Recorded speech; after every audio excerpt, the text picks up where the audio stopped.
Hello guys. Alright, so today let's talk about the atomic size or atomic radius, continuation of that. In the last class, we spoke about what is atomic radius and what are the various approaches for the atomic size or atomic radius. Okay, and I have told a very important conclusion that if at all we compare, what are the various approaches? Covalent radius, metallic radius, van der Waals radius. Out of these three, which radius is always larger? Covalent, van der Waals. Okay, check. Do remember this point. Van der Waals radius is always the largest, followed by metallic, followed by covalent. Okay, fine. So today let's continue our discussion. That is the next one. That is ionic radius. As the name itself is suggesting, again, it is that size of the atom that we are calculating, where we see the bond formation is ionic bond. So very simple. I would like to define a term that is isoelectronic species. Very simple term. In fact, it is already understood what it should mean from the name itself. Isoelectronic, that means the species that are having same number of electrons. Same number of electrons. Okay. So suppose if I ask you, let me choose a case. By definition, having same number of electrons means like this. For example, I have NOF, and I wanted to make all of them isoelectronic with respect to fluorine. One more time. My question is this. I wanted these three species to be isoelectronic with respect to fluorine. In other words, how many number of electrons fluorine is having? Same number of electrons this should have. Okay. So by that meaning, what should be the charge on nitrogen and oxygen? What should be the charge on nitrogen and oxygen such that it is isoelectronic with fluorine? Fluorine has how many electrons? What is the atomic number of fluorine? Again, start counting. Hydrogen, helium, lithium, beryllium, boron, carbon, nitrogen, oxygen, fluorine, 9. So its atomic number is 9. When I say atomic number is 9, atomic number is 9, that means what? How many protons does it has? 9. How many electrons does it has? 9. Okay, so atomic number is 9. So that's why I can say number of electrons are also 9. Okay, so this fellow should become isoelectronic with this one. What is atomic number of oxygen? 8 and 7. So their respective electrons are also 7 and 8, but I want it to become as 9. So what should I do? For oxygen, I add one electron. Then it becomes O minus 1. Okay, and for this, I'll add how many electrons such that it becomes isoelectronic? Minus 2. Okay, so in other words, N minus 2, O minus 1 and F. This is the example for isoelectronic species. Okay, so getting to the point, I have an isoelectronic species now ready for me. Fluorine, O minus, N minus 2, same number of electrons. Such species is called as isoelectronic species. Now let's identify what should be the size for this. Give the order of size. Okay. In exams, they'll give you a series of species and they will say give the order of the atomic size, or they give 4 options in which atomic size order is given, and they'll ask you to identify which option is correct. Identify something like that. Okay. So let's understand. Out of this, give the order of size and talking. Okay. So now how to identify is very simple. In the analogy yesterday I was explaining for the students, those who are having doubts. Okay, someone asked me about, sir, how can S subshell have the strong shielding effect? I gave an analogy, same analogy here also. Okay, those who have missed or those who are not there, listen to me here now. Suppose I have a, let's say I have a magnet here. Okay, and I have a box. In that I have many magnets. Okay, let's say some 10 magnets. Okay, so 10 magnets inside. Now around these 10 magnets I have put some iron filings. Okay, let's say there are 10 iron filings also. This is case 1. Okay, case 1, forget about this for some time. Case 1 is this: I have an iron bar magnet. Okay, and in this bar magnet there are 10 pieces of small magnets, and that's why it is behaving as a magnet. Around this I have 10 iron filings, small iron pieces. Okay, so this is my case 1, first case. Okay, and second case is this: I have the iron filings,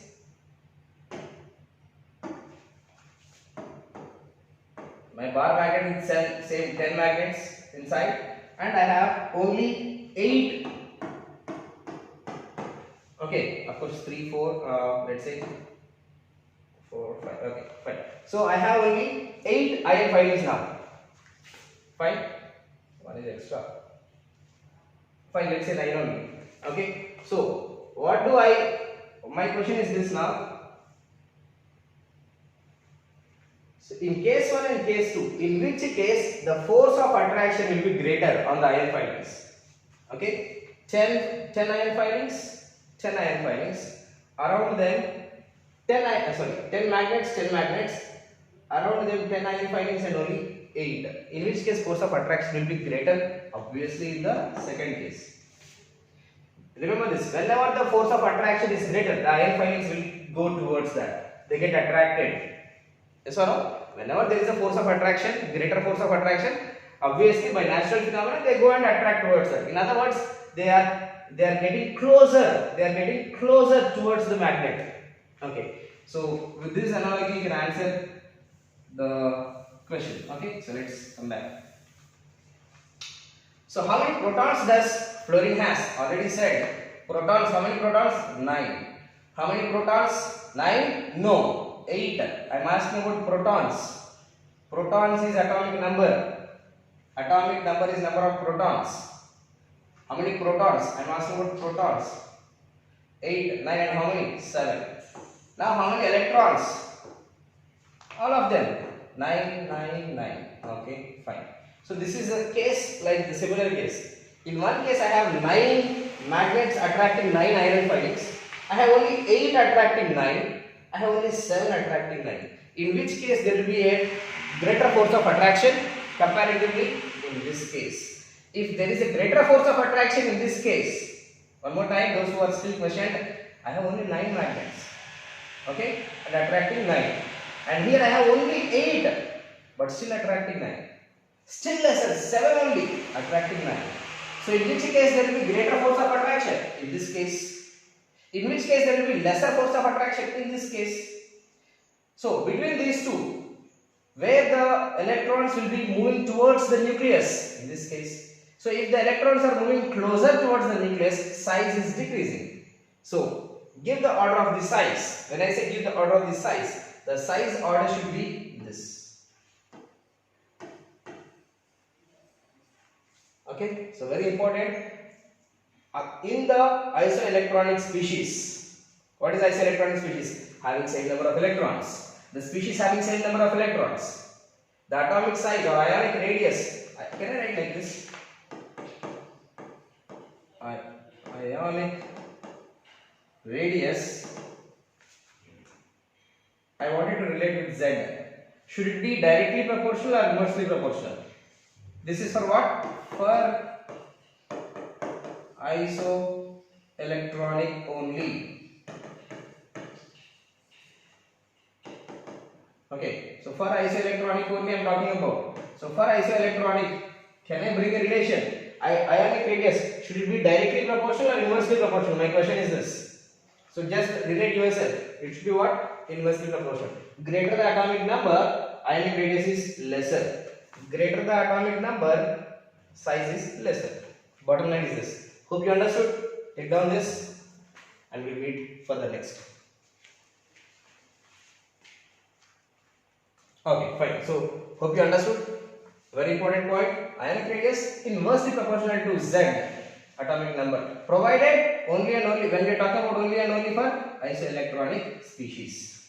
Okay, alright. So now let's move towards the further points of ionic radius. See, we know, as the name itself saying, ionic radius. We know how many types of ions are there. There are basically two types of ions. One is cation, another one is anion. Now let's try to bring a relation between cations and anions. The size. Okay. For example, let me say I wanted to find the relation between that is cations. Let's say magnesium Mg plus and Mg plus 2. Okay. So before I talk about all these things, let me take a simple example. Cation, so sodium and sodium plus. Let's find out a conclusion for this and then I will take another example. So Na and Na plus, whose size will be greater? Whose size will be greater? You must have already understood how to identify whose size is greater or whose size is smaller. Find out the number of protons, find out the number of electrons, look for the forces of attraction. Wherever there is a greater force of attraction, size is smaller. Okay? So, help me out. Sodium, how many protons? There are 11. And how many electrons? 11. This is proton, this is electron. Okay. And Na plus, how many protons? 11. Protons will never change. Proton number will remain the same. And how many electrons? Out of 11, 1 is gone. So only 10. Okay. So again, the rest, the job is yours.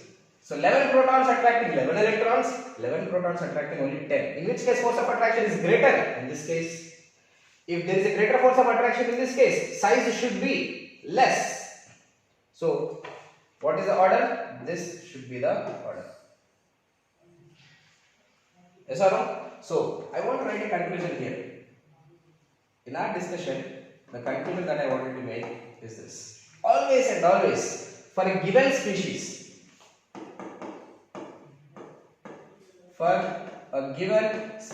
or atom, the size of cation is dash than size of neutral atom. What do you say? Is dash, fill the blank.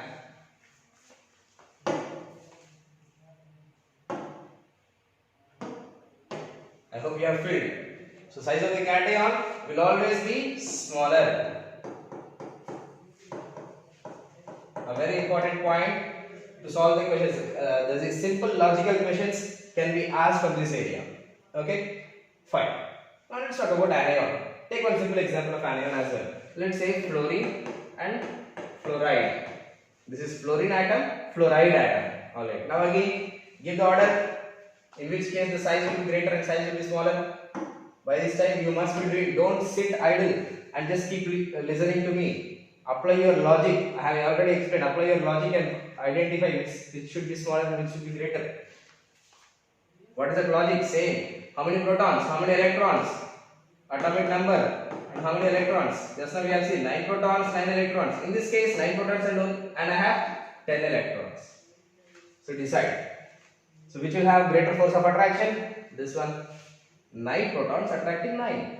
9 protons attracting 10. So very more number of electrons. So force is lesser in this case. Force is greater in this case. So more force of attraction, size is smaller. So the conclusion is, can I write the conclusion like this?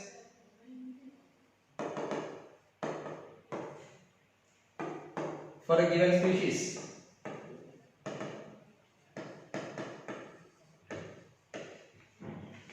the size of anion is dash than size of neutral atom. So size of anion, as above you can see, size of anion is always greater. So do remember these conclusions that we have seen. Okay. So a small question for you all. I want you to identify. Give the order of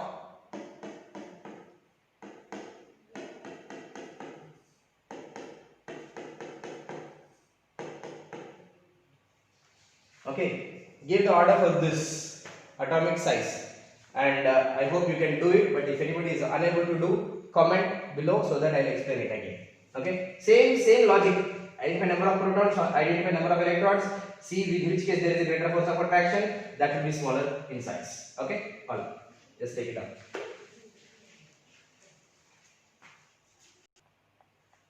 Alright, fine. So let's continue further. Now let's talk about the factors affecting the atomic size or atomic radius. What are the various factors that really affects the size of the atom? Okay, very simple, three simple factors which you have already studied, and I hope you can answer me this also. Z effective. What is Z effective? Z star. What is Z effective or Z star? Z star is defined as effective nuclear charge. Okay, greater the Z effective. Okay, listen to me point. I want you to say the answer for me, or answer to yourself. Of course, you cannot answer me. Answer to yourself. Z effective. As Z effective is greater, as Z effective increases, more force of effective nuclear charge increases. That's the meaning.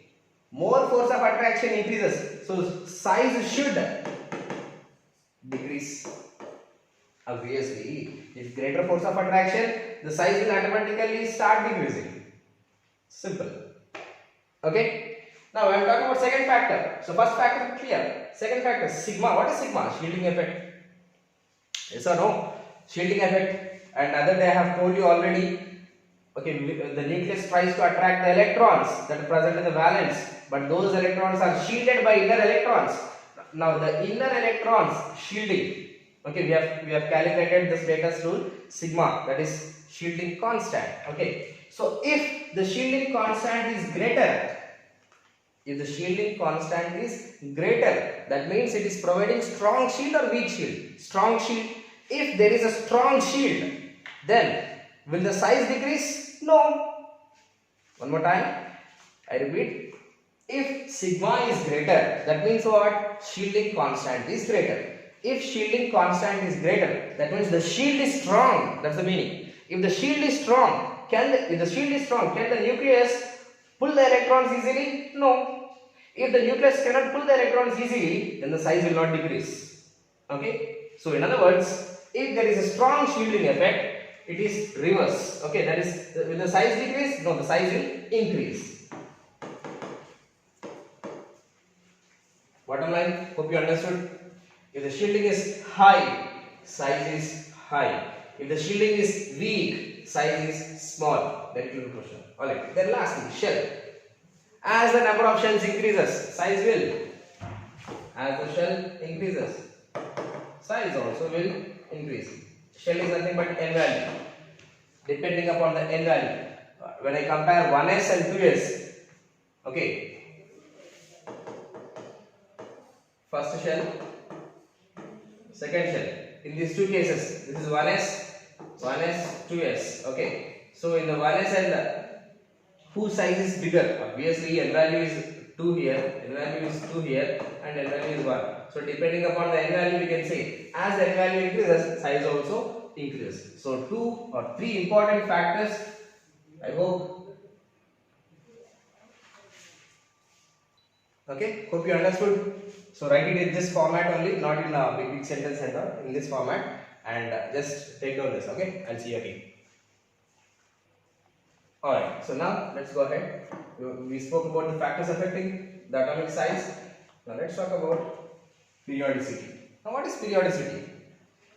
Very simple definition. The recurrence of a property at regular intervals along the periodic table. The recurrence, okay, that is how the size is varying from left to right or from top to bottom, or ionization is varying from left to right, top to bottom. That term is called as what? Periodicity. The recurrence of a property at regular intervals along the periodic table is termed as periodicity. Now let's talk about the periodicity of atomic size. Okay, fine. So how does it vary? So if you talk about from left to right, okay, what do you expect the size should happen? What do you expect for the size to happen from left to right? As we move from left to right, size should decrease.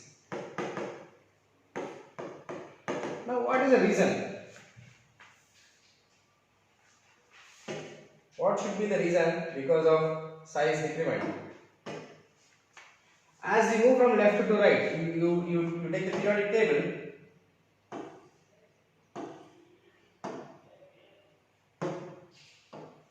Okay, so fine. So from hydrogen to helium, or let me use the second period. Lithium, beryllium, boron, carbon, nitrogen, oxygen, fluorine, neon. So as we move from left to right, I am saying size is decreasing.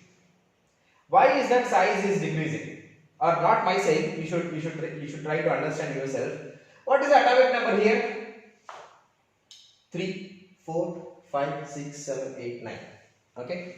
And if you write the configuration for lithium, write the configuration for lithium, or I use all of them. Okay, so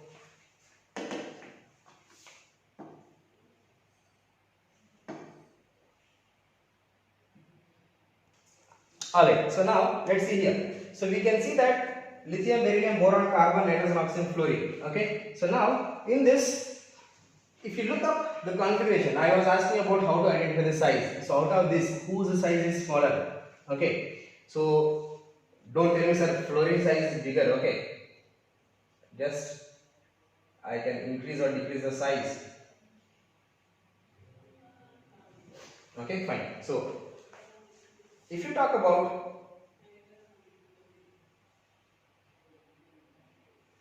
configurations, I have 2 and valence electron is 3. So if you write the configuration, just help me out. Okay. So what is the configuration here? I can write for lithium. Atomic number is 3. So 1s2, 2s1. There was a, I don't know, some of you have asked me, sir, how to write the electronic configuration, explain.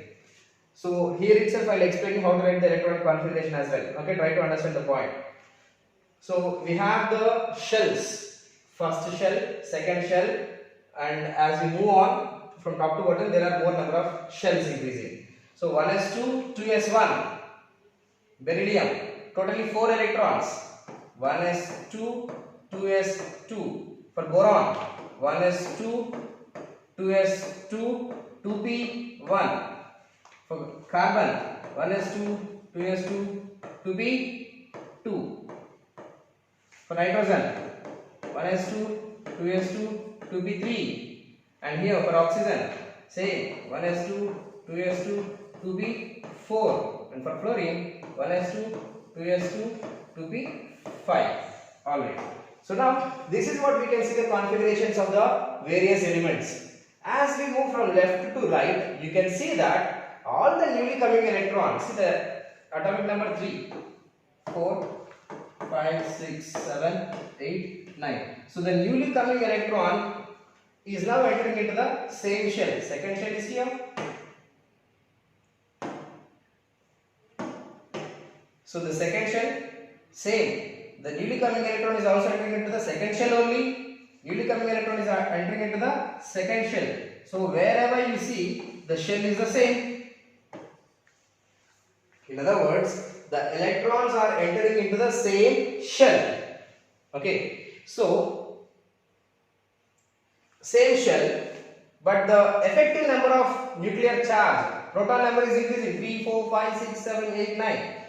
Okay, so as we move from left to right, proton numbers is increasing, but the electrons are added up to the same shell, second shell, second shell, second shell, and proton number is increasing. So by this, what you find is, as the proton number is increasing, that is effective nuclear charge is increasing, the force of attraction increases. And when the forces of attraction is increasing, always blindly follow this. Whenever there is a greater force of attraction, size will decrease. Okay, one more time. Whenever there is a greater force of attraction, size will decrease. Okay, fine.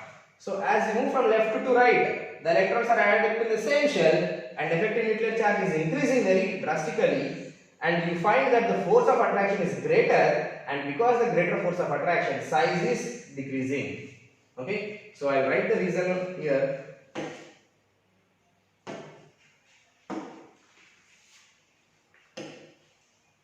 As electrons add in same shell, effective, or I can write it as Z effective. Z effective increases. So just now I have related in the previous slide. Okay, previous thing that as Z effective increases, size will decrease. So that's the bottom line. So as Z effective is increasing, size should decrease. Okay, hope you understood.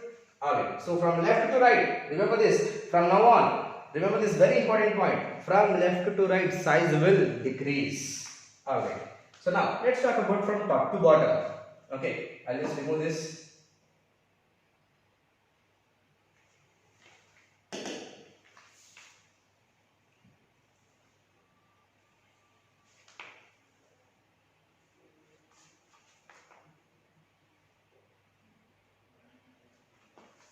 Or else I would like you to copy.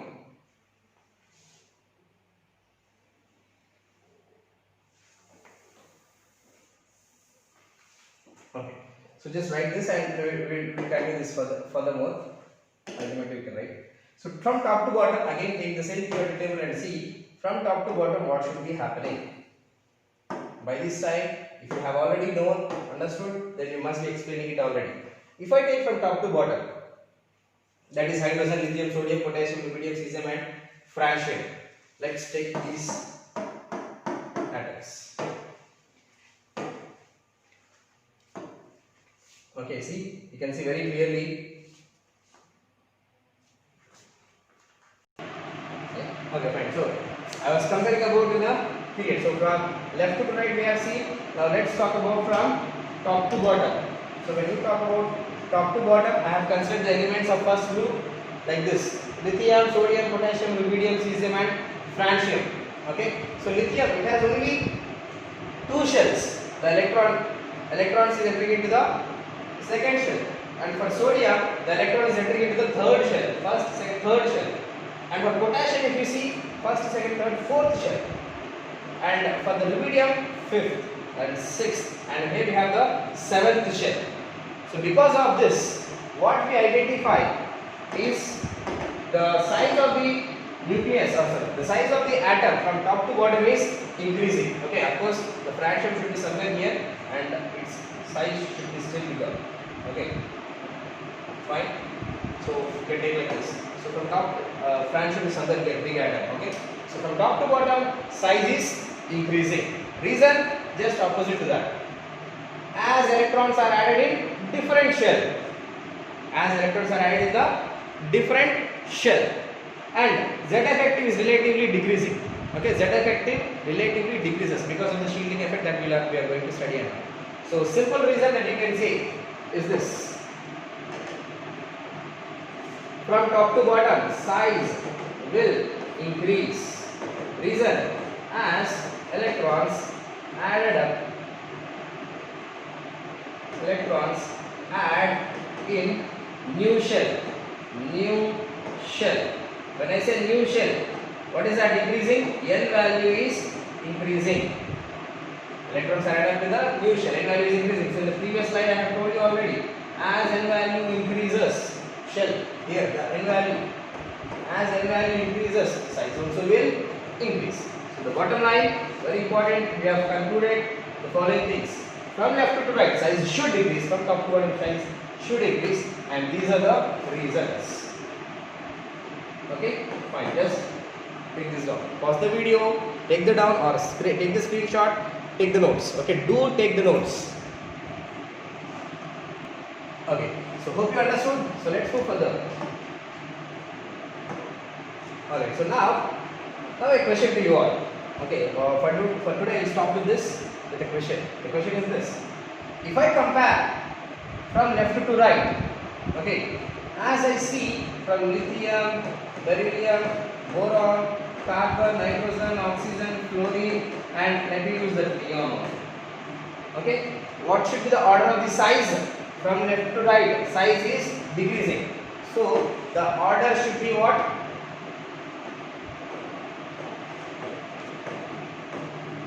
This should be the order. But what we find in actuality again is this. Only for one that is one exception in this area, that is we find the scenario something like this. Between fluorine and neon, the order is this. Now, why? What should be the reason? Regarding that, we'll talk in the next class. And meanwhile, you just have your logic. What should be the reason that neon size is greater than fluorine when we talk about in a particular period? Okay, see you in the next class.